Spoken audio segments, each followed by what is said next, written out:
Hello বন্ধুরা, আমি দেবস্মিতা চলে এসেছি আমার channel dream destination and Debasmita একটা মিনি ব্লগ নিয়ে।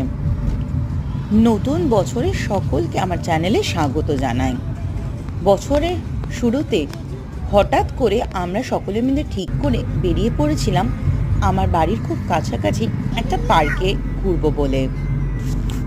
ভিড়ভাড়টা আমাদের একেবারেই অপছন্দ ছিল, তার উপরে সাথে ছিল আমার ছোট্ট কন্যা আর আমার বয়স্ক মা। কাজে ওদেরকে নিয়ে কোথায় যাবো এই ভাবতে ভাবতে ঠিক করলাম যে নিউ টাউনে একটা পার্কে চলে যাব। যেহেতু আমার বাড়ির ঠিকানা এখন রাজারহাট, মাত্র 15 থেকে 20 মিনিটের মধ্যে কিন্তু এই পার্কটাতে আমরা সহজে পৌঁছে গেছিলাম। আর এই দেখো নিউ টাউনের আইকনিক বিশ্ব বাংলা গেট। বিশ্ব বাংলা গেটের উপরে কিন্তু যে সুন্দর রেস্টুরেন্টটা আছে, সেদিনকে আমরা এখানে খাওয়ার সুযোগ পাইনি, কারণ এলাকাটাই সম্পূর্ণভাবে বন্ধ ছিল। তো যাই হোক বন্ধুরা, আমরা ভাবলাম এবার সরাসরি পার্কটার মধ্যে ঢুকে যাই। দেখো, ঢুকতে একটা অসাধারণ একটা ফিলিংস লাগলো। আমার তো দুর্দান্ত লাগছিল। অলরেডি ইনস্টাগ্রাম, ফেসবুকে এটা কিন্তু ভাইরালই হয়ে যাচ্ছে। যেহেতু এই পার্কটার লোকেশন খুব সুন্দর, বিশ্ব বাংলা গেটের একদম সামনে, মানে নিউ টাউনের অ্যাকশন এরিয়া 1-এ এই পার্কটার অবস্থান।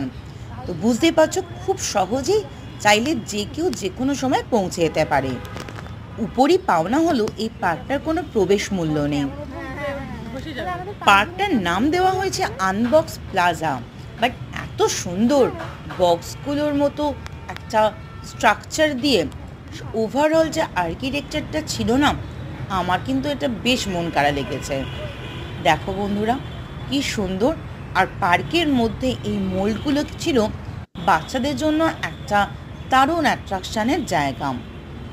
সবচেয়ে বড় কথা, দেখো আমাদের পশ্চিমবঙ্গ বলে এই পার্কের চারপাশের যে বাউন্ডারি ওয়ালটা ছিল, ওখানেও কিন্তু আমাদের বিভিন্ন যে পটচিত্র, সেটারও কিন্তু চিত্রকর্মগুলোকে ফুটিয়ে তোলা হয়েছিল।